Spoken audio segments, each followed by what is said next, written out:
The Bitcoin Group, the American original. For over the last 10 seconds, the sharpest Satoshis, the best Bitcoins, the hardest cryptocurrency talk. We'd like to welcome our panelists. Dan Eve, the Crypto Raptor. All-time high, yeah. Martine Wismare from General Bytes. Happy all-time high, everyone. Josh Sigala from thestandard.io. Muted. It's nearly over, guys. It's all-time highs. It's gonna die.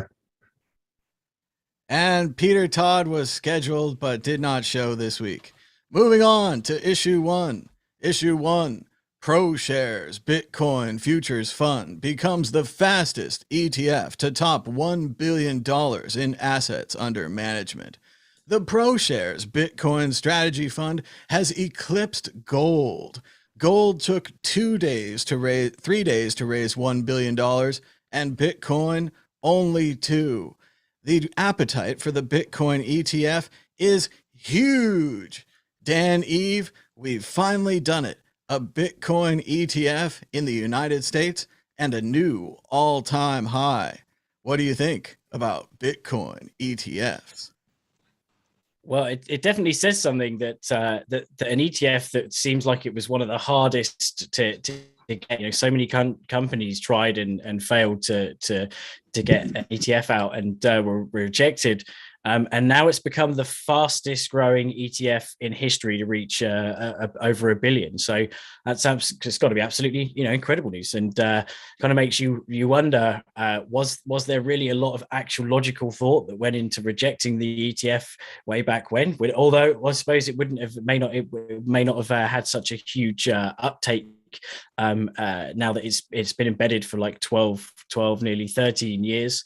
So that kind of that plays into it a bit. It needed to take a long time kind of boiling under, with people not really kind of paying attention. It needed to wait until all the Bitcoin obituaries and the Bitcoin's going to die talk just kind of pattered out, and they're left with only a bit of an environmental FUD, and even the China FUD doesn't really work. You think about how long ago the China FUD happened, and China banned Bitcoin, and that would have, a few years ago, that would have rippled back for months and months on end, and now it's just, it was a month, maybe 2 months at absolute most, and we've reached another all-time high instead of going the other way. So I think it's an incredible achievement.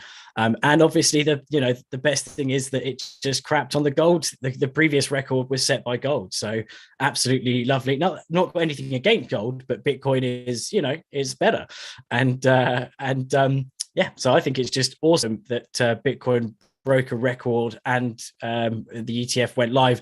And also, wasn't there? I was reading earlier that there was like 830 million of the options expiring. That all the hodlers are going to be in profit in. Oh God, I can't remember where it was now. But anyway, yeah. I think absolutely incredible that it's gone live, and it gives that nod to people that were scared about Bitcoin, that they now, although they're not going to have their own private keys, they're going to be investing in Bitcoin in some way, and it opens up a lot of avenues. And then it's only just a quick fall down the rabbit hole before you can't stop, and you have your own private keys and you have your hardware wallet, and you are not having to use an ETF. You're owning and holding the Bitcoin directly. So thumbs up on the ETF, I think. I agree, Dan. China banning Bitcoin meant nothing. It broke right on through, and the ETF being better than gold. Bitcoiners love to crap on gold, so that's been a lot of fun too. Josh Sigala, your thoughts on the success of the Bitcoin ETF? These sort of futures ETFs, they'll start off with a bang, and they'll grow fairly fast, but they slowly eat away because these contracts close. So I'll be interested to see where they are in a year or two. Of course, I don't know the full ins and outs, but I think it's just a bet on the price. I'm not sure, but I have to recheck that. I don't want to say something that's not true, but definitely it's a good first start. I think these regulators should be ashamed of themselves for not allowing the Americans to actually invest in the the strongest investment opportunity of multiple lifetimes. Maybe the internet would have been another one, but really, it's such a shame that they've ummed and ahed, and all in the protection of people. Maybe they want to do it right, but I think there's stuff hidden in the background of why they didn't release one sooner. Nevertheless, if someone was really into it, they would have opened up a Coinbase account, or they would have gone on local Bitcoins and bought themselves some. So, I think it's just part of the cycle, right? It's just part of the momentum of this thing as it becomes more and more legitimized, whatever that means, in the eyes of the establishment. But really, Bitcoin was born out of the ethos of fuck the establishment. So it's really kind of interesting seeing these sort of radicals going, to the establishment getting in on it, because the price may go up, which is all right, because it also funds people's ideas to change the system. And at the end of the day, Bitcoin and DeFi in general, I really see DeFi changing Wall Street a lot. And Bitcoin, of course, was the original DeFi, but I think some of this technology that's coming out is just sucking Wall Street dry, because there's just a whole bunch of paper pushers in the middle getting paid to push paper around, while the person that has funds in the bank gets like 0.00 nothing 1 nothing of a percentage, when really in something like decentralized finance, you can actually fund a market maker directly as a robot, and if you don't need that many brains, and you can actually earn a return for something that basically Wall Street was doing for you, plus about 1 million middlemen were pushing paper and taking a cut. So I think this ETF is the first step, but to me it's the legacy system. No one really cares about it. I mean, once you get into the system, you sort of look at it and go, ugh, why would I even bother? I agree, Josh. It does sound like a tragic comedy, seeing all of these newspaper articles come and go again. When the price of Bitcoin was down, they pulled the ticker off of CNBC and they stopped talking about it. They started saying it was dead, and they basically ignored it. Now that the price of Bitcoin has doubled and it's back up in the 60,000s, they're starting to write those articles again where they make people feel bad. And they said, if you'd bought Bitcoin last year, you'd have this much now. And if you go back to last year, which no one is capable of doing because no one studied history or archiving or anything, but if you rewound your little ticker and went back to last year, you could see these same people, these same magazines, these same newspapers saying, Bitcoin is dead. Bitcoin is the worst investment in the world, blah, blah, blah. And this just keeps happening cycle after cycle, when the exact time that you need information, they're giving you the wrong information, and they just leave these people horribly unarmed. And the same thing as Josh was saying with the ETF, where American investors could have invested their stock market money when it mattered in Bitcoin years ago, when businessmen looking to make a profit on Bitcoin tried to offer these ETFs. In this case, I come down very heavily libertarian, and they were blocked from the marketplace by the government in a mistake, in a short-sighted mistake, maybe in a smart mistake, right? Maybe they were like, don't let the Trojan horse in. Maybe the Trojan horse will die if we leave it outside the walls for a few years, which again is not a strategy. That's like kicking the can down the road. The can is still there. But yes, I think the Bitcoin ETF's a bet on the price. If the price goes up, the ETF goes up, as long as it's not poorly managed, or they lose all the keys, or they use some of this futures magic or whatever Josh is saying to take away your money. It's magical. You can go into E-Trade right now. You can buy symbol BITO for the original one, and there's a new one, Valkyrie, that's just been approved. That's a BTF. I want to say BTF. They were going to go with BTFD, which would have been clever, but BTF and BITO. Not investment advice, whatever, but if you have stock market money that's pre-tax money in America, you might want to store that into some Bitcoin just as an option, along with your other tech stocks and whatever else you want to buy. Martine Wismayer, your thoughts on the American stock market people now suddenly there's just tons of ETFs. There's one, there's two more next week. It's all fine now. Yeah. Yeah, I think I have to disagree a bit. I think it's a futures ETF is kind of useless because all the upside is lost because of the month-to-month rollover and a steep contango. So basically, where the futures price or the forward price of Bitcoin is higher than the expected spot price of the contract at maturity. So basically, yeah, well, it's definitely not for me. But as you say, if you have money, like pre-tax money, like that you can put in a 401k or something, you can now direct it to Bitcoin. So yeah, from that perspective, it might be good. For me, I'm more like not your private keys, not your coins type of person. So I'll continue to hodl on my Trezor myself. But yeah, it's good to see Bitcoin maturing, but this futures ETF, I'm not really terribly excited about, because the people I know that trade futures, they were all like, not going to touch it, even poke it with a stick. So yeah. Exit question, two-part question, forced prediction. Will the Bitcoin ETFs actually purchase the underlying asset? Will they buy the Bitcoin? And second, will they prove that they hold the Bitcoin? Dan Eve. Well, I think it would be a big selling point, right? So if one of these, there's two Bitcoin ETFs. Is it two now? There's two. I have two right now, at least two right now. Yeah, 4 by next week. Yeah. Yeah. So I think that's definitely going to be a selling point if someone's deciding where to put their money. If one of them declares that they're actually going to buy Bitcoin and actually hold it, then that's going to make a big difference in people's buying decisions. But I think personally, it would be ludicrous not to buy the Bitcoin. Why just track it? Why not why not get your hands dirty or not dirty? Get them orange. Orange them up in your Bitcoin, and go. These people they must be Bitcoiners, right? Creating a Bitcoin ETF, they must believe in the ethos of having your private keys. They wouldn't go through all that effort just for profit, would they? I hope not. But they should buy the Bitcoin. So yeah, buy the Bitcoin, hold the Bitcoin, and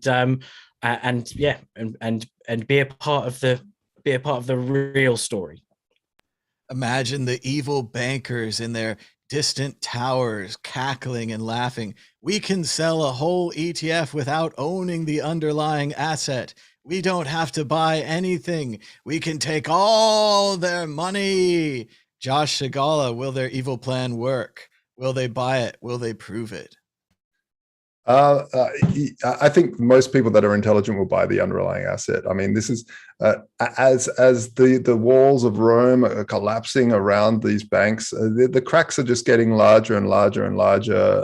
And it's if you're stacked on a system that is based on nothing, literally on credit scores, and most people don't even give a crap about their credit score anymore, especially if they've got Bitcoin, then, and everything starts collapsing, then we'll see what happens. And, even Russia has now stated that they are looking at, we did a segment on my show, a new show about this, is like they're trying to have a look at if Russia might hold some of it, and they're slowly de-USDing.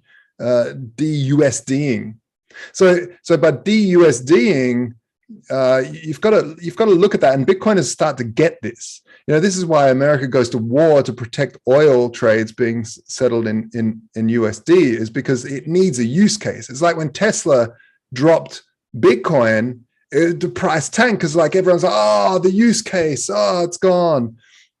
Maybe it's not, maybe a lot of it's psychological as well, but generally that's what happens. Less use cases, less value, especially for fiat, who doesn't even have the store of value function.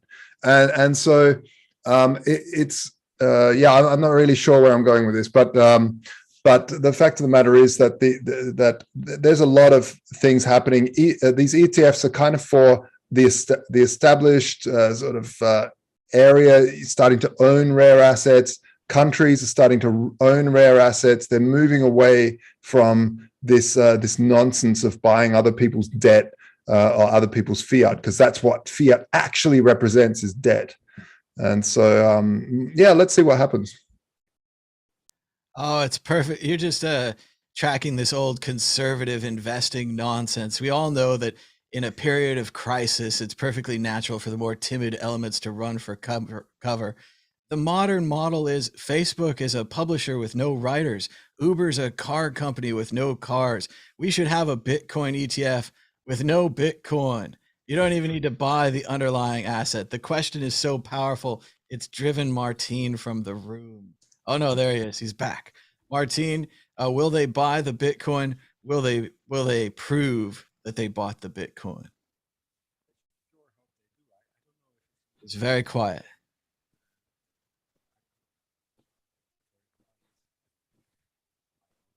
Your video disappeared and came back for a second there. Correct. Probably need to switch the. There it is. He's quiet though. There it is. We can hear you now, but it's quiet. Same Oh, volume. there we go. That's good. That's good. Okay, I'm not sure if it's even illegal to run an ETF and not buy the underlying asset. So honestly, more traditionalism, laws, legal, recommended. Yeah. Think about how much money we could make if we don't buy the Bitcoin. They might get caught with their pants down, I think, because if people start asking questions and they don't have the asset, they might not be able to buy it back because the price went up. So I do hope they. Yeah. But if you look at ETFs like, the one that's come out already is all cash settled, right? So even if there's a run on the ETF, doesn't really matter. You're just settling contracts. The underlying asset doesn't need to be there. So this is the fraud that we as Bitcoiners wanted to get away from, and so a lot of us cheering on in these ETFs are, I think, a little bit blindsided by what could happen to the price. So Josh, what you're implying or saying is that basically those ETFs introduce fractional banking to Bitcoin then? Yeah, for sure. And then you can get to the point where these become so large that the tail wags the dog, because suddenly there's a scare in the market and the ETF tanks, or the futures tank, and it basically pushes Bitcoin down, even though there's no real tether to the real Bitcoin. The psychological tether is there. It's kind of like stocks as well. Some stocks, the company has nothing, they give no dividends, but because they're doing well, the stock price will go up, yet there's no real connection, really. It's kind of a name, like, oh, I'm buying, XYZ stock because their balance sheet is good, but the stock doesn't have anything really to do with it. Oh, then I wouldn't want to invest my pension money in one of those ETFs. It's like, participating in a scam. Yeah. I mean, literally, that's why Occupy Wall Street was out the front begging, "Oh, please, government, give us change." And it's like, stop begging, stop your begging, build something better, and just screw those guys. What do we need them for? We build our own. They have built something better. They've built scams on top of scams on top of scams. No one will ever figure it out. Moving on to issue 2. Walmart. Yes, Walmart, one of the very first issues on the Bitcoin group. Let's travel back to 2013 and hear what we said then about Walmart and Bitcoin in the very first episode of the Bitcoin group. Issue 1, Walmart and Bitcoin. If your Bitcoin is so great, why can't it be accepted in the real world? Is Bitcoin ready for the rigors of checkout? Customers use their credit cards and enjoy near instantaneous transactions. Why would they wait for Bitcoin when they can soon push their carts full of RFID chips across a scanner, a process that will transform checkout? What is the future of this Bitcoin in brick and mortar retail? I ask you, Andreas Antonopoulos. I don't think people will use Bitcoin to buy stuff at Walmart, not for a very long time. It's not ready. The infrastructure isn't there. The point of sale systems aren't there. The corporate structures aren't there. The legal systems aren't there. it's going to take a long time until you can pay for your groceries at Walmart with Bitcoin. And even if that time... And now, a mere 8 years later, Walmart shoppers can now buy Bitcoin at 200 kiosks in its stores. A test project for Coinstar kiosks in Walmart stores that, if it's successful, could be expanded to 8,000 kiosks across Walmart. People of all stripes and colors, people who like to save money and who have to save money, will soon have the option to turn their coins into Bitcoin at Coinstar at Walmart. Josh Shigala, the Bitcoin Group, ahead of its time, as always, discussing Walmart 8 years ago this October, and now discussing Walmart again. Walmart almost accepts Bitcoin, offers kiosks in their stores. Yeah, I mean, Shrem was one of the first to, I think it was it Walmart that Charlie Shrem allowed BitInstant to buy through Walmart right back then. There And are many places that had that red money phone that I've heard about. I've seen later as just a way that people send money. But yeah, you used to be able to send your money through the red money phone to BitInstant, and you could buy Bitcoins from Charlie Shrem. Yeah. And that was epic. I remember sitting in Australia thinking, what? Wow, those lucky Americans, they can just go down the wall and buy Bitcoin. I have to send my stuff to weird Bitwala, or no, what was it called? A Dwala, and send it to Mount Gox, some shady exchange in Japan. And it's just, and these Americans can just go to Walmart. It's about time. I mean, this is again not Walmart. We're just sort of piggybacking. We're trying to this is kind of a clickbait thing where it's like Walmart, except no, it doesn't. It's just some ATM that mixes gives you money back or whole notes for all the change you've been collecting like a grandma. I mean, it's good. I like it. Good on you. But what I really want to see is cash back for Bitcoin in Bitcoin, or like some sort of lending from your Bitcoin, or something cool like Walmart. Listen, you're a physical store. Like the whole space is going online, especially with all these nonsense lockdowns. You've got to keep up with it. If the internet's taking you, then take the internet in and do everything you can to bring on Bitcoin. Do it. The real tragedy here is that GameStop has done nothing. GameStop gets all this money from the meme economy, which is right there. Reddit, all this stuff very close to Bitcoin. Anyone else could see that, especially the way that these people went from crypto stocks. They broke Robinhood, and they were like, oh yeah, we should get Bitcoin, we should get Dogecoin. GameStop, where are you? Where is your buy Dogecoin terminal? You could have Dogecoin and Bitcoin ATMs in all of your stores. You could offer this as a service to your people. You could have a big sign like a Doge. You could have it shaped like a Doge. Like, come on, GameStop. You could be the financial revolution of our times. Instead, you're doing nothing. You're letting Walmart pass you. And everyone knows Walmart stock's not cool. Nobody's buying Walmart stock. Martine Wishmayer, your thoughts on Walmart and, of course, the incredible failures of GameStop. I read the article, and it said Walmart, but actually it was like Coinstar. And I had to look up Coinstar because I wasn't like familiar with them. We don't have something like that here in Portugal or in the Netherlands. But apparently they're machines where you just dump in all your cash, and then they give you a ticket. They never give you money. They just give you a ticket that you can redeem elsewhere.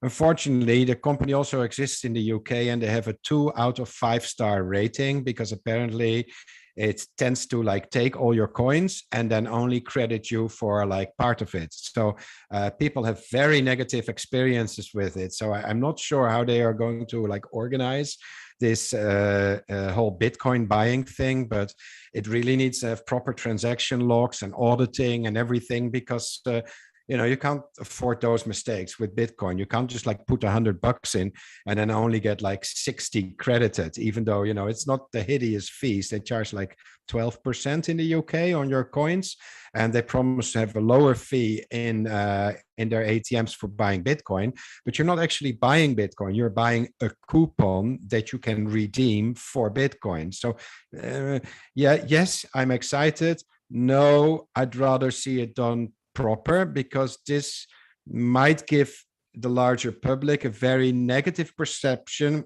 on Bitcoin. And Bitcoin is cool. Bitcoin works. Bitcoin has never been down. It always works.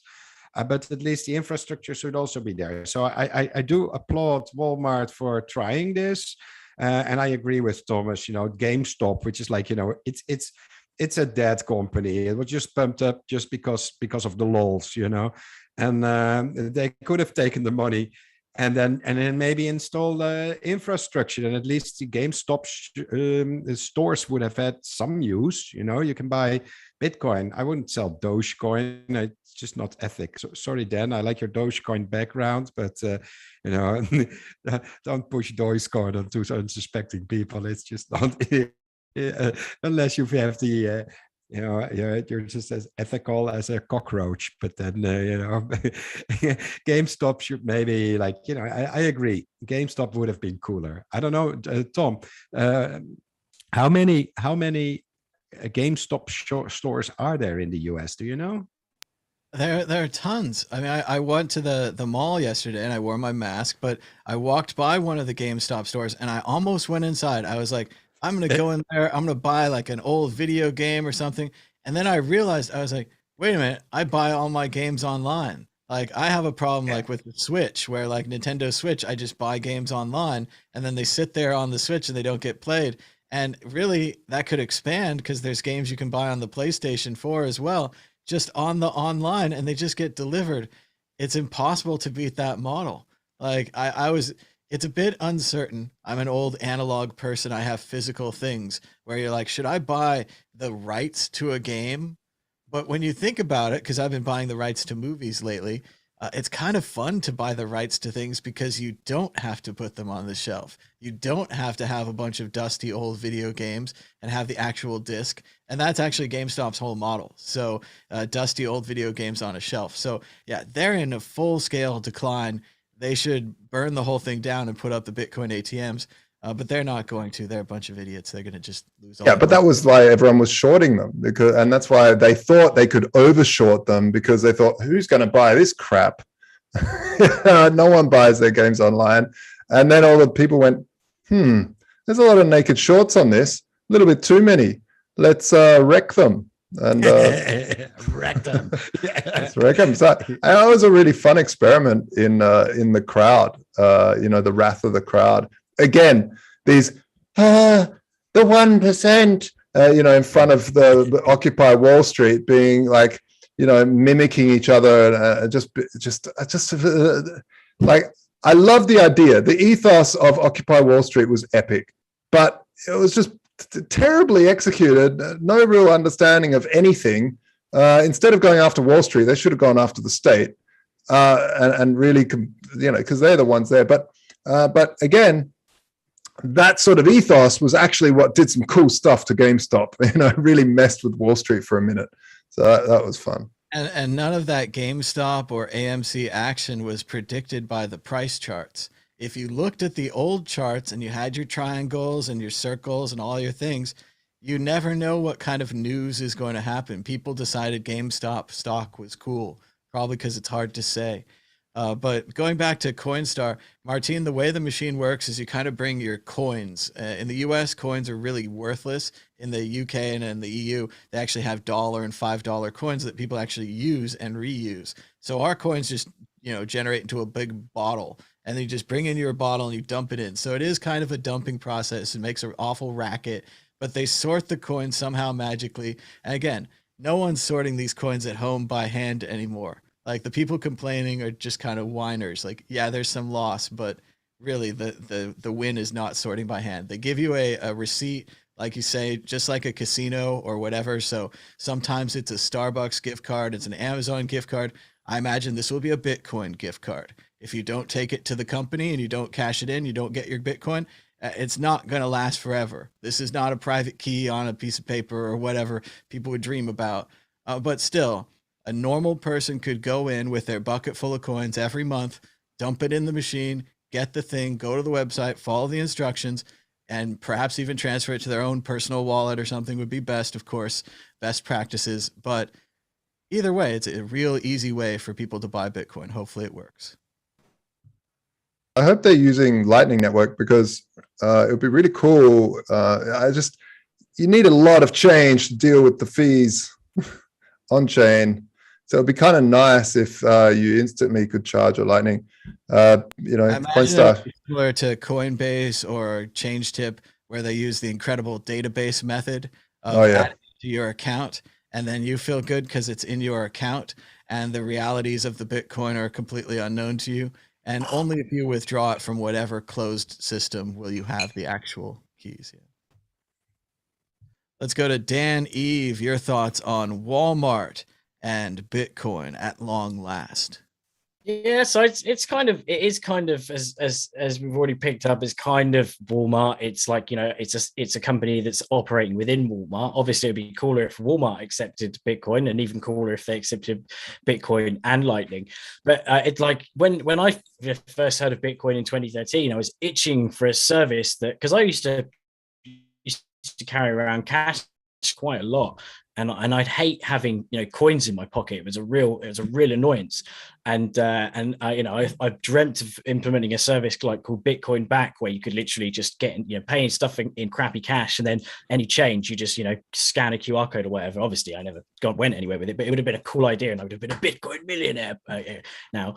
But it's good, obviously, that they're operating a service that can let people get into. That can let people get into Bitcoin via machines in Walmart. It's 200, so it's a reasonable number of coins, Coinstar tills that they can, or whatever machines that they can use. But it would be good to see Walmart actually to expand out and see that little Bitcoin Lightning accepted here. That's what we really want to see. It's good that obviously people can go to certain Walmarts and give their change in, but what you want to see is them as a retailer accept it, and to put their guts on the table, as it were. And overall good thing that it's a service that's being brought in there. Maybe it will lead to other stores doing the same. I mean, you think about how many like retailers, or like even not just retailers, but say local stores where they have an ATM network. It would be really sensible for one of these ATM networks that isn't actually a bank, that's just an ATM operator, to add in Bitcoin features. That's the most logical thing to do, right? Just add in the ability to buy Bitcoin. Only buy it, not sell it, by the way. Just buy the Bitcoin there.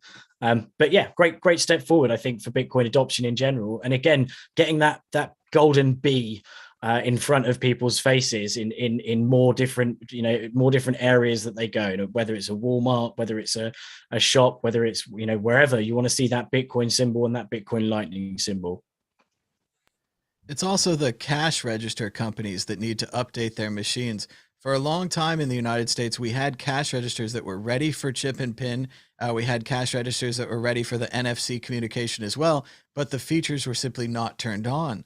The company hadn't subscribed to that, or they hadn't upgraded their networks, or whatever it was. The same way, these same machines can declare and show QR codes. And if the money was sent to it, they could check the address associated with the QR code and behave like one of Ben's Lightning point of sale machines. They could, with a software update their entire network, and then they could be the back end for all of this Bitcoin and Lightning that would be coming in, and of course take a cut. It's right there. But they won't do it. I think it's great to see these machines. Obviously, as many have said, this probably isn't the cheapest or best way to get Bitcoin. We haven't even talked about the fees because no one's told us yet. But previously, there are extreme fees when you use this machine. If you want to count your coins personally and roll them and bring them into the bank, that's the best way to convert. The fee is 12%. 12%. So the fee was 12% for normal Coinstar transactions, But people were complaining that not all the coins were counted. So that's, I think it's due to the mechanism they use. It's coins. But from what I had read in the article, it would only accept bills for payment for buying crypto. So no coins. Oh, interesting. They don't. That's a fascinating legal question there where, yes, like you're saying, if they had a wedged quarter in the machine and you could somehow prove it later and they didn't give you a quarter's worth of Bitcoin, and quarter's worth of Bitcoin is now worth a rocket ship ride to space, the company could be in some issues. So that's a fascinating thing. They don't do it for coins, but of course you could convert the coins into dollars, go to the machine, come back with the dollars, put the dollars in the machine, still buy Bitcoin. You're kind of finding new ways to rack up fees. They also sometimes have these coin machines at banks. Depending on the bank you go to, you can go there and they'll have one of these sorter machines that makes the coins go away. So I agree with Dan. It's a step forward. It's great to see, but it's not quite Walmart accepting Bitcoin directly yet. So Andreas is still right on that. We're going to move on to the next issue, WCN Clips. Check out the WCN Clips channel on Google and YouTube with WCN Clips. We've got 75 subscribers and we're on our way to 100. We'd also like to ask everyone to give us a thumbs up right now. We're trying to get the show going and everything's happening. So thumbs up and subscribe down below. Giggity-goo. We'll check later to see if you did. Moving on, issue 3. Tech billionaire Peter Thiel says he underinvested in Bitcoin. Speaking at an event in Miami, Peter Thiel said after Bitcoin hit a record price, "I guess with investing, you're just supposed to buy Bitcoin." He thought that he was too late for Bitcoin. He thought that the secret was already known by everybody, but he was wrong. Now Peter Thiel says, "I think the answers are still to go long on Bitcoin," saying that maybe it is still enough of a secret. Martin Wismayer, is Bitcoin still a secret? And what about Peter Thiel, one of the smartest, best predictors of the future and humanity, ending up in this trap that so many of us found us in, where we said, "I'm too late for that Bitcoin. Everyone knows about that. I missed it." I mean, I felt that at $1, at 30, at 300. And now Peter Thiel must have felt that at, I don't know, 1,000, 3,000, 30,000, 60,000. Out of control. You hit the nail right on the head. I also thought Bitcoin was like really expensive when it became worth more than a real dollar. And then I found it expensive when it was $10 and then $100. And, last year I sold my house and I bought Bitcoin because it was the last chance to get in under $10,000. And now, it's number go up technology, and we just have to get used to it, and it will hurt always, and we will always regret not buying more, but that's the nature of number go up technology. There's no way escaping it. So I think he's right. He should have stacked up on far more Bitcoin, but then because he didn't, there's more sats for us to buy. So I'm not too worried about it.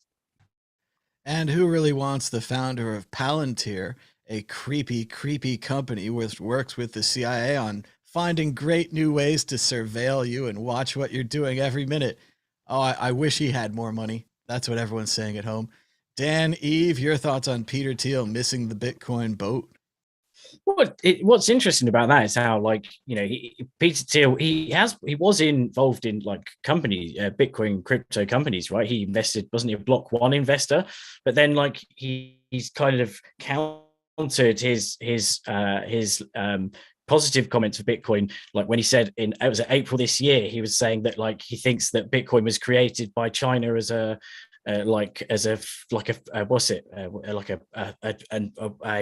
financial weapon against the US, So he's a bit of a mixed bag when it comes to Bitcoin. But what a boat to be missed, I remember PayPal, PayPal accepting Bitcoin. When I first, I used to like buy Bitcoin on like local Bitcoins, and then I'd sell it in fractions on PayPal, and it had worked for a while until I had to stop, and they said they were cracking down. So then I went into mining, and then using mining rig rentals to mine out hash power of script mining. Sadly, it was script mining. I'm very sorry. It was only because I got stung on Butterfly Labs and a few other things, and I had to go for script miners, so I wasn't the last person to join the party.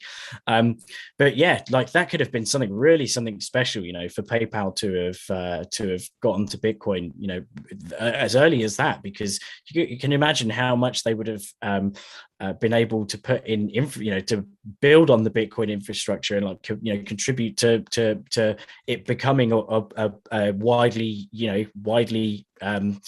used currency of the internet, because PayPal took your crap dollars and your crap pounds and whatever and made you able to transact via the internet with people from the US, and I was able to transact with people from China and all sorts of places. And so it was literally a marriage made in heaven for them to be adopting Bitcoin, but they didn't do it. But they have recently, right? Can't you buy? I think in the US you can buy it, so that's a good thing. But yeah, it's another kind of a nod from the real world people that have built businesses, especially in terms of transmitting money around the world. I think it's a good nod to Bitcoin that he is involved and saying he's underinvested, just like everyone else who said they, you always look back and you think, oh, I really didn't need that, that extra popcorn at the cinema. I could have bought like some Bitcoin back, and it all adds up, doesn't it? So basically the moral of the story is don't buy food, just buy Bitcoin. It is funny to look back and see that myself and so many other Bitcoiners were banging on the walls of PayPal and so many of these other major figures, Mark Cuban, other people saying, come try out this Bitcoin, come accept it, like be an early company, get into it, help us out when we needed your help. And they all ignored it. And the Bitcoiners just went around and made their own infrastructure. Companies like Coinbase becoming unicorns. This FTX crypto company coming out of nowhere, $25 billion valuation, because PayPal ignored us, because Bank of America ignored us, because these phenomenal failures by these giant so-called smart companies, which again reminds me of the Iraq War. Colin Powell passed this week, and he threatened everyone with the thing that wasn't there and all of the fake weapons and all that. But it's amazing to see these massive organizations, incredibly intelligent, incredibly organized, incredibly methodical, still making these gigantic future mistakes, and ones that are so obvious, not just to myself, but to thousands of others and hundreds of thousands of other Bitcoiners like me. It's very strange. Josh Shigala, what do you think about Peter Thiel, one of the PayPal mafia, one of the original internet rich people, completely missing the boat on Bitcoin? I mean, it's such a weird, like everyone that's invested in Bitcoin would say, I underinvested in Bitcoin. No shit. Like everyone did. Like it's like say it's like saying, oh, the sky is blue. What? It's just, and then all the media is like, Peter Thiel says he underinvested. Like what? Josh, there's one person out there who I think was properly invested into Bitcoin. We'll have to have him on again soon. Is Adam Meister, the Bitcoin Meister. I swear that guy was living on like ramen noodles and water, and he was just doing nothing but hodling and saving. And every day on his show, he'd tell people to hodl and to save, and he was totally right. And I hope he got rewarded. The thing I hope is that I hope he cashes some out. The big fear with a lot of these people is that you're so good at hodling and saving that you hodl and save forever and you never enjoy your life at all. So I hope he enjoys it. And the other hodlers who are like him, who have scrimped and saved, it's never bad to sell a little bit at the all-time high. But he could have owned the best plot in the graveyard, but no one can find his private keys. Shit. Doesn't even have a video tombstone. How good is that? Josh, more on Peter Thiel. I interrupted you. Oh yeah, no, look, it's just a typical news thing of like, oh, Peter Thiel, underinvested, who cares? Like, get a life, dude. If you didn't see this, like, if you didn't see this after creating PayPal, then what the hell why are we even looking at you? You know, just honestly, like at the aha moment that I had and that many people had when they read that white paper and just basically went, what? We have rare digital assets now? Like, if he didn't get this, why are we still talking about this fool? I mean, you know, sorry, Pete, I do have some really good ventures. Maybe you want to invest. But dude, you should have seen this. What are you doing? It is funny, and like Dan was saying earlier, I can only hope that one day people will write random articles about everything that I say, just putting them all in the headline. Moving on to the exit question, a random article about something that Peter Thiel said.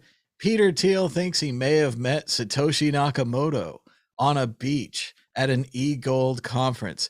The alleged Satoshi at the time seemed to understand that eGold was in trouble by being a corporation, and Peter Thiel theorizes that the Satoshi may have decided to go without a corporation the next time. Peter Thiel, of course, no memory or description of the man on the beach. Dan, Eve, did Peter Thiel meet Satoshi Nakamoto?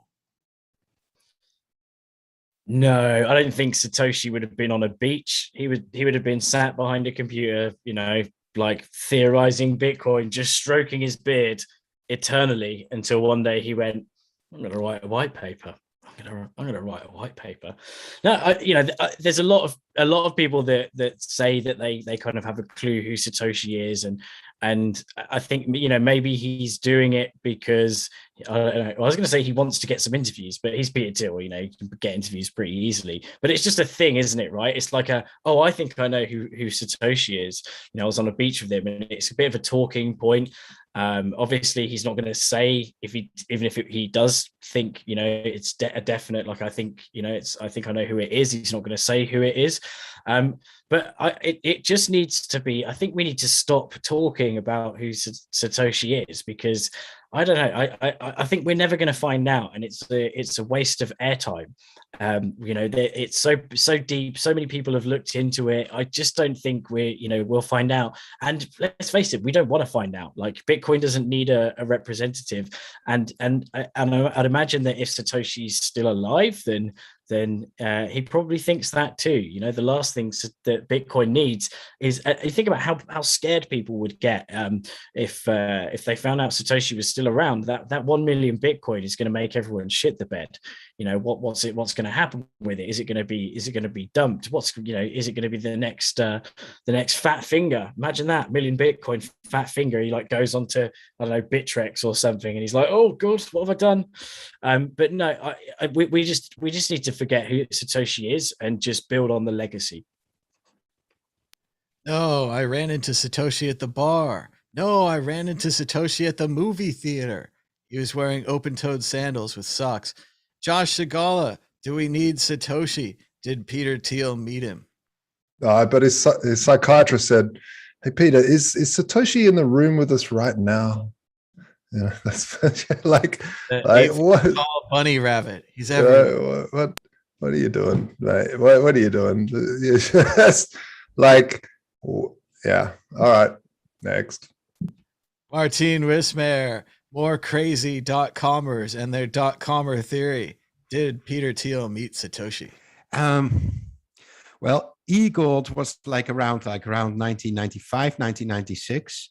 I was working at the internet provider here in Amsterdam back then, and we toyed around with the eGold API. We played with it. We created a demo store to make a sort of like sell flyers for rave parties, and just like a test store. And nobody was thinking about decentralizing this. And only like after 2007, when eGold got raided, And all of a sudden they did AML KYC on all the accounts, and they started like logging who was actually using it, because e-gold was primarily used for online sad little gambling game scams. There was the gold casino, and that was about it. There wasn't much usage in e-gold, but apparently criminals used it, and because it was centralized, it was raided, and they I think the founder is still buried in documents and cease and desist letters. But this article says that in February 2000 they met on an island in the Caribbean. Nobody was thinking about about Bitcoin and decentralization at that time. People were still in there. E-gold is the next thing. Gold is the new standard. This wasn't even on the agenda. So I don't think Satoshi would have been there. And no, absolutely no. But everybody has their. I think I know who Satoshi is. For me personally, I always thought it was David Shawn from DigiCash until he tried to launch his own shitcoin, and then I thought, you're definitely not Satoshi, So that's when I knew that he wasn't Satoshi, but he had the technical skills to pull it off. But Satoshi wasn't a great programmer, the original code wasn't very well written. So then, then my hunch that it was David Shawn would be wrong anyway. But no, definitely no. Peter Thiel is totally wrong, no, I don't believe it for a thing. But it's a nice story. But it's one of those many stories we all know who Satoshi is. We are all a bit of Satoshi, except Greg Wright. He's not Satoshi. Everybody knows who Satoshi is. He's my cousin's friend's uncle's sister's boyfriend. He's that guy. Everybody knows him. But I agree with Martin. We're all Satoshi. That's much better. Moving on to issue 4. Issue 4, Bitcoin Maximalism versus Ethereum. Noted Bitcoin booster Udi Wertheimer of the famous VR Bitcoin meetups, and one of the ones who helped popularize the phrase "have fun staying poor," has changed sides. He's gone from being a hardcore, not your keys, not your coins, Bitcoiner, laughing at every dip, to being a more middle of the road. Hey, you could try Ethereum if you want. Hey, you could try some other shitcoin if you want. Whatever. Which is a complete reversal of his entire character and everything that he's said online for the past few years. Josh Shigala, can you be a Bitcoin maximalist and like Ethereum too? Or is it more about the hypocrisy of Wertheimer changing his opinions so suddenly and so completely? The thing with Bitcoin maximalists, I noticed this for sure, is that once you get this persona, people sort of expect that of you, and you're in this sort of church of beliefs. And if you have some other view, then you sort of disappoint all these online friends, or you think you do. But so I think a lot of people that say they're maximalists actually have a little bit of this and that, and they're punting on something here and there, but really the difference comes in not in the small little punts, comes in understanding that maybe there is value in some of the other experiments out there, and not just one thing. I think the thing is that for me personally, I'm a competition maximalist. I never said that I was a Bitcoin maximalist. I do like competition. That was the whole point. If you read the white paper, Bitcoin's white paper, it was about competition to the fiat banking system. It was let's compete. And so if something isn't right, even forks like Bitcoin Cash, the beauty of a fork was to allow people to go, hey, maybe that's the right way to upgrade, or maybe that's the right way to upgrade. It doesn't matter which side. The fact of the matter is that the mechanism was there to allow people to, which was really important, have coins on both sides, and then decide maybe which upgrade path was the right one. So, Bitcoin Cash is a bit loaded in terms of an example, But you could have any example of where a community says, no, I don't like that, the way that it's going, and some other people don't either, and they forked off. We think that's a better mechanism. And so this is a really beautiful part of Bitcoin. And I think it really really brings to light the notion of competition maximalism in terms of technology. And I think the word scam as well is way overused in a lot of these things. Like scams are a really important word, because there are real full-on scams out there where they don't intend to build anything, and they're there to take your money and steal it.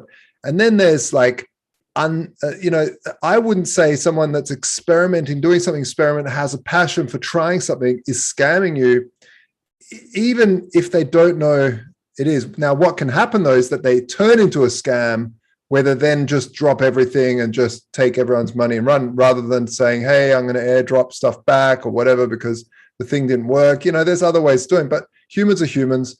It's also opened up a whole world of understanding of what scams look like, because I think the governments around the world have isolated people and protected them, tried to protect them too much, apart from poker machines, slot machines, and horse races and dog races and stuff. And so the whole altcoin space has definitely got some very, very important projects, and it shouldn't just be written off. Maybe it's not for some people. Maybe the Bitcoin maximalists, they have a very good strategy. It's worked for them since the beginning. I saw a stat that 93% or 95% of all people that have bought Bitcoin are in profit right now if they held, or something like that. So it's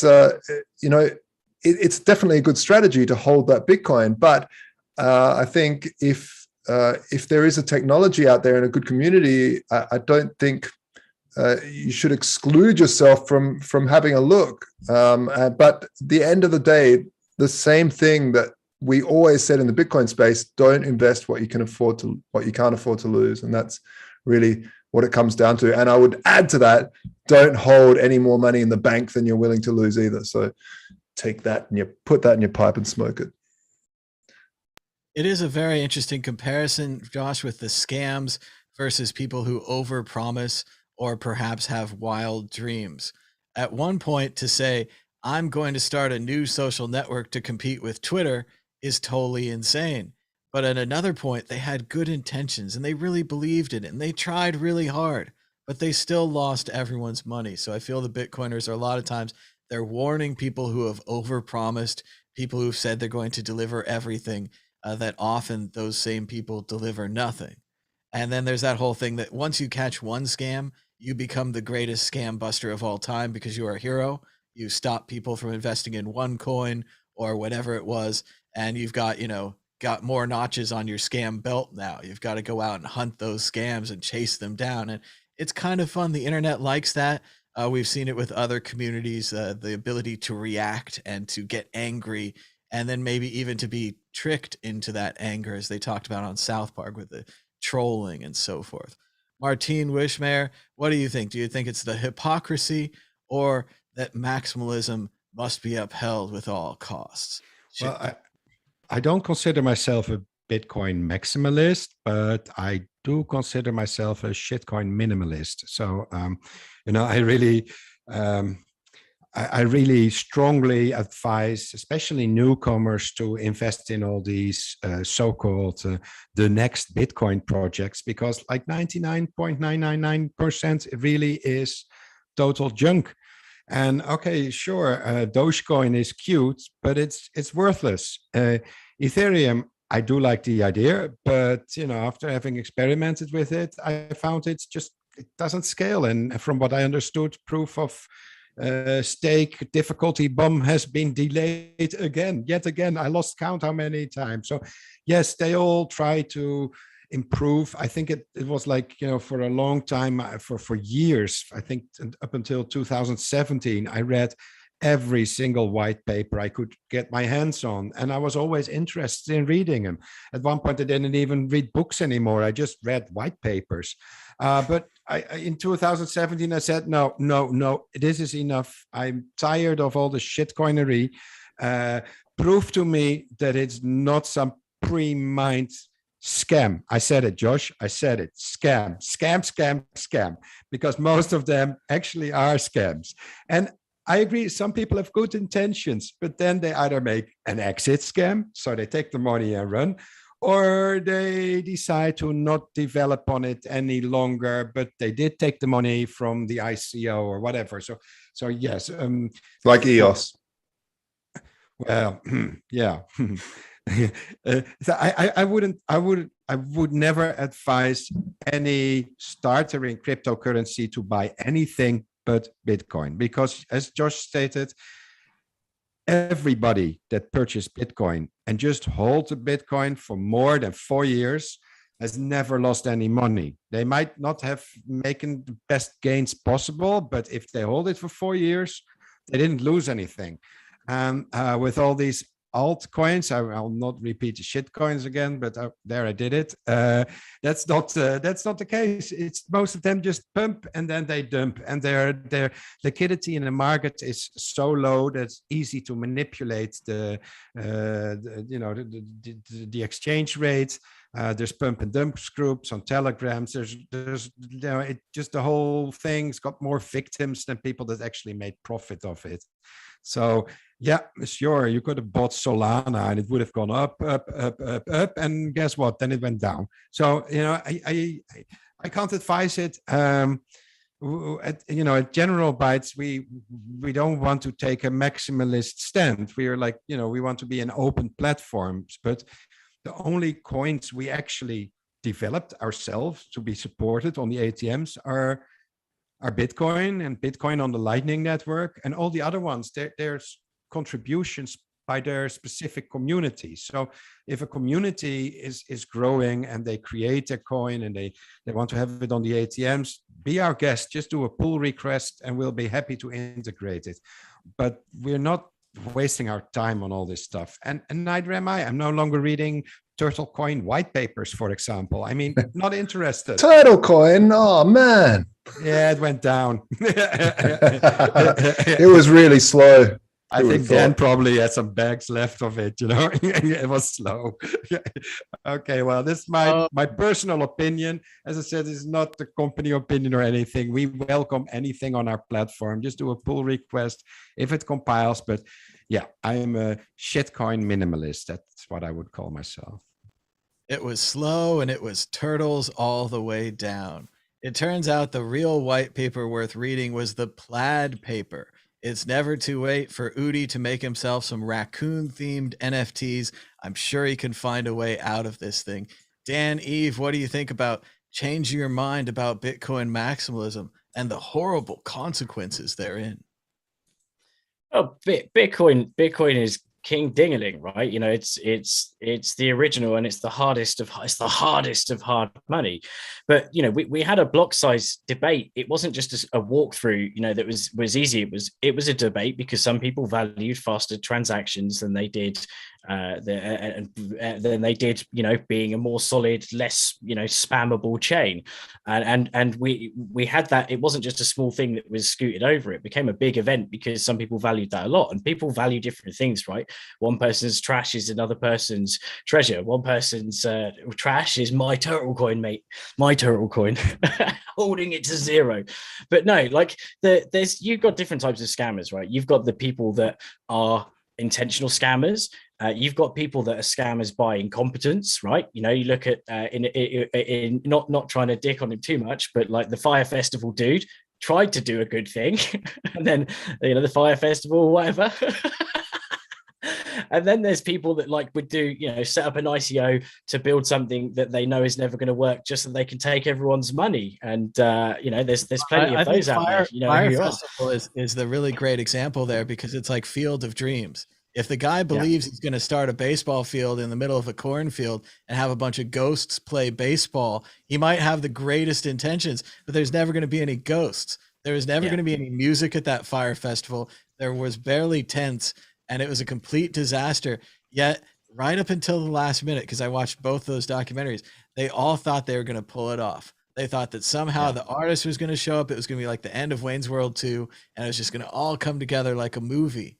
And a lot of these ICOs and maybe NFTs and maybe other projects have the same plan where it's like, it's going to come together perfectly like a movie, and then it doesn't. Yeah. And then we have to say, are they a scam or not? Go ahead, Dan. And even that, the word scam, it's been bandied about so many times that I think people become desensitized to it. And if you think about the fact that so many people called Bitcoin a scam, right? I worked in a treasury department of a big finance company, and it was like, oh, isn't that a scam? And the word scam got bandied about so much that people thought Bitcoin was a scam, and it wasn't a scam, but it scared them away. And unless you're using the term in the correct way and you're actually being logical about whether something is an intentional scam, etc., then you're kind of desensitizing people to the word scam, and they'll just think, oh, you called so-and-so a scam.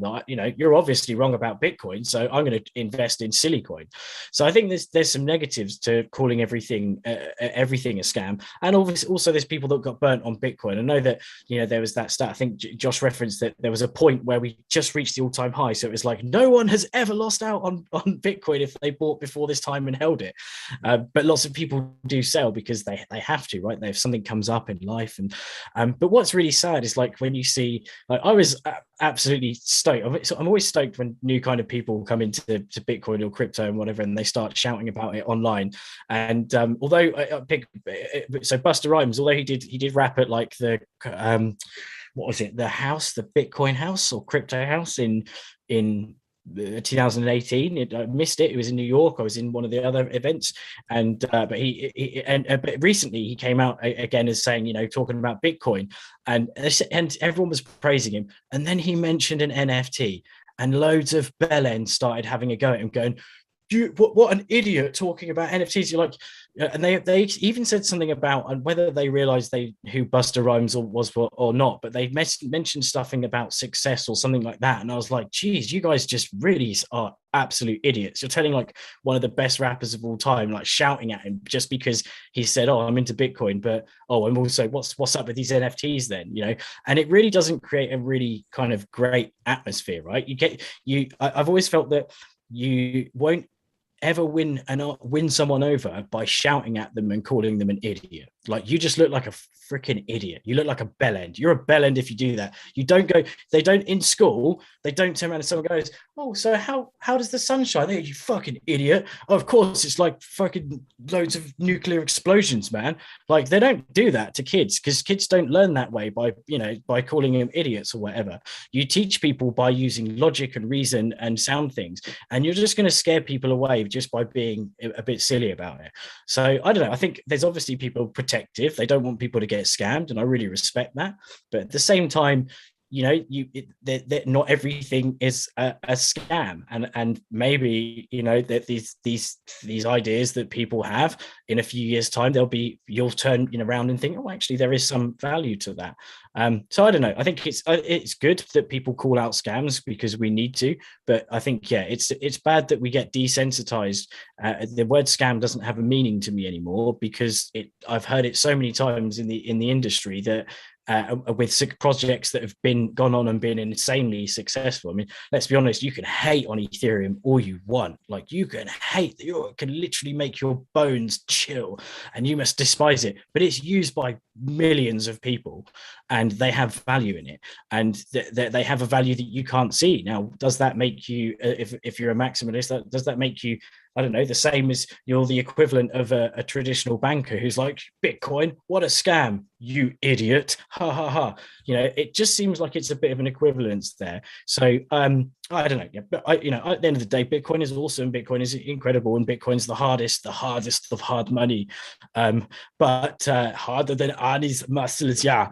But at the same time, there are other use cases and there's other things that people value, and I think that Bitcoin will always be number one in terms of the hardest of money.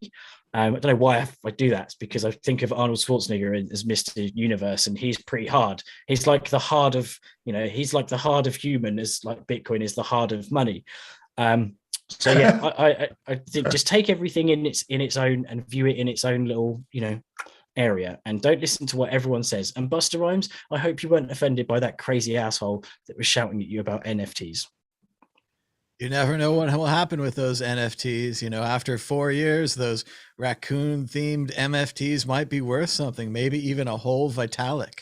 That's pretty cool. Moving on to the exit question. You be the judge. Should Udi Wertheimer, creator of the very cool VR Bitcoin meetups and one of the popularizers of the phrase "have fun staying poor," still not a fan, should he be excommunicated from all of Bitcoin for saying that altcoins are kind of interesting and dabbling in Ethereum? Josh Shigala, you be the judge. Do we excommunicate Udi Wertheimer? Well, no, I mean, I'm one of the biggest fans of Bitcoin, yet, I'm trying to build our own protocol at the Standard.io. So it's why is it either one or the other with people? Just do what you can, do what you want, build and biddle and hodl. We need Martine Wismayer. Josh is not a true maximalist. Should we excommunicate Udi? Well, no, maybe we should have him on the show to explain, because, what am I going to do with all my have fun staying poor stickers? I'm not a fan, but I generally stick them onto everything because it makes people angry. And next time I walk by, I see that people started peeling off those stickers. It makes them so angry. It really triggers people, even if they don't know anything about Bitcoin. It just makes them error. So I think we should have Udi on the show somewhere like, within a month or so, and have him explain why he went into all this shitcoinery, really. He'll probably just alter all those stickers to include an Ethereum graphic. Dan Eve, should he be excommunicated?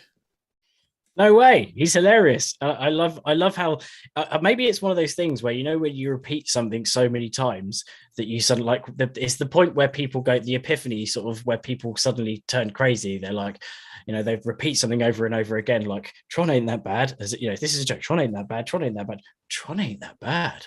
And then it's like, oh, Tron's pretty good. And then, and it just got snowballed from there. And then maybe he convinced himself that Tron's amazing. And just by the art of repetition, like Darren Brown kind of convinced himself to become a Tron fan. But no, I think he's really cool. I like the way he pokes fun of the maximalism, and he pokes fun at everything, right? That's the kind of the cool part about comedy, right? Is if you can't make fun of yourself, then what I don't know what the other part of that saying is, but yeah, I like making fun of myself, and it helps, right? Like you've got to be able to see the every different area from a different sort of light, and you've got to be able to poke fun at everything, otherwise nothing is funny. So I think Udi's a legend, and that'd be great to have him on the show. The panel has decided Udi will not be excommunicated.